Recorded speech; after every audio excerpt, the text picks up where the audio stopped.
Picture this. It's February. The granary is empty. Outside, the wind has teeth. Inside a small house at the edge of a frozen field, a mother is counting what's left in a clay jar, and the number is 0. Her children are hungry. The ground is frozen too hard to plant. The last of the autumn harvest is gone. Summer feels like a memory from another life. This is the winter that kills.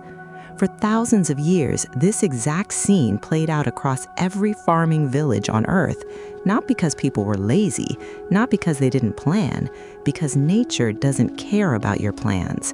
A drought, a flood, a late frost, and the calculation that worked last year fails this year, and when it fails in February, there is no fixing it until June. So picture the neighbor.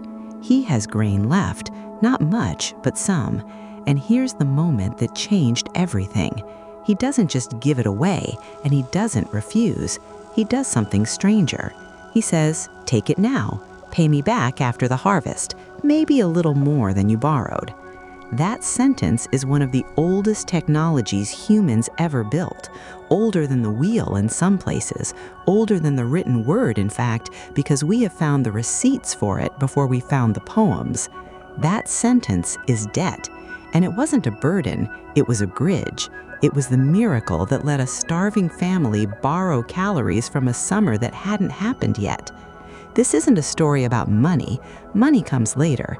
This is a story about time, about how humans figured out how to move resources across it, to pull value from the future into the present when the present was about to kill you. Before debt, a bad season was a death sentence. After debt, a bad season was a problem you could survive and pay for later. That reframe is everything. Debt isn't the opposite of trust. Debt is trust, turned into a tool. Let's go back to the world before it existed. Around 10,000 years ago, humans began settling down. They stopped following the herds and started following the seasons instead, planting, waiting, harvesting, storing. And storage was the whole game. Whoever managed their stored grain well lived. Whoever didn't starved, no matter how hard they'd worked all summer. This was a fragile system. One flood, one locust swarm, one weak harvest, and a village could lose a third of its people before the next planting season. Archaeologists digging through early farming settlements in Mesopotamia have found something chilling. Layers of abandoned grain pits sitting empty in years that matched known periods of crop failure. Empty pits, empty stomachs. That was the world before. Now, the accident, or rather, the discovery. Because debt wasn't invented by a genius with a plan. It was invented by farmers solving an immediate problem, the same way garlic was discovered by someone desperate, not someone curious. The earliest evidence we have isn't coins, it's clay.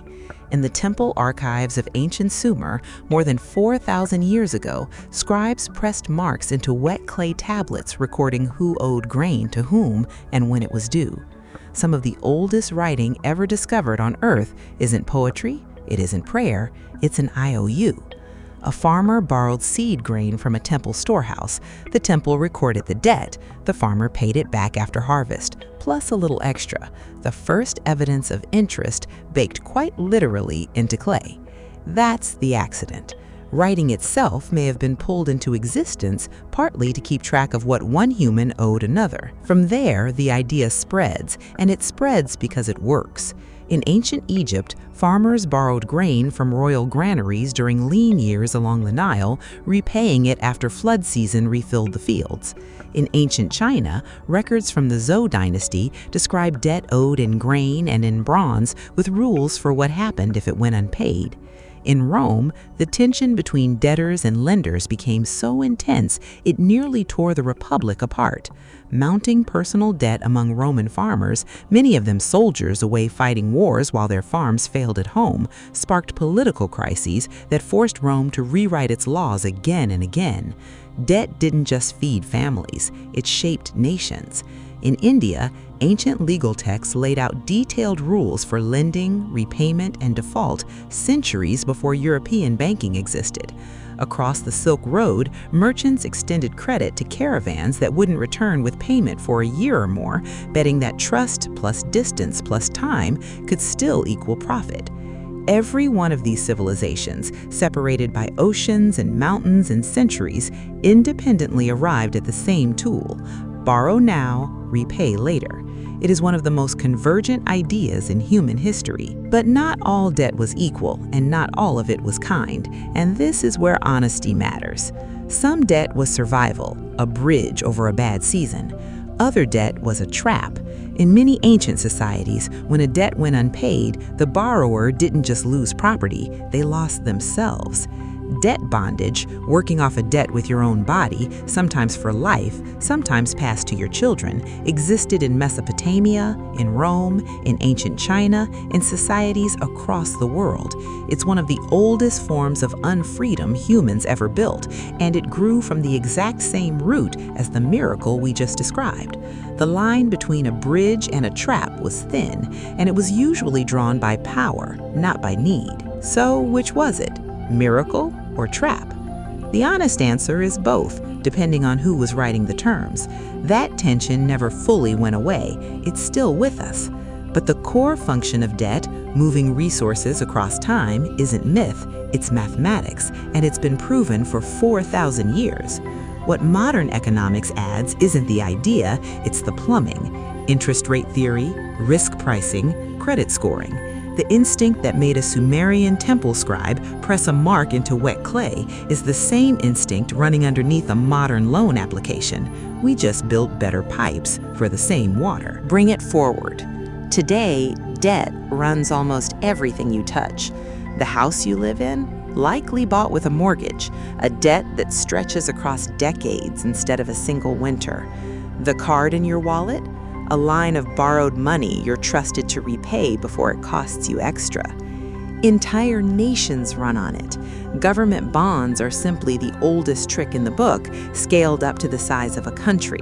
A government borrowing from its own future taxpayers to fund the present. In 2008, and again in more recent years, the world watched what happens when that ancient bridge is built on ground that isn't solid, when trust outruns the ability to repay and the whole structure sways. The panic felt new, the mechanism was not. It was the same mechanism as that Sumerian grain loan, just multiplied by 1 billion transactions and dressed in modern language.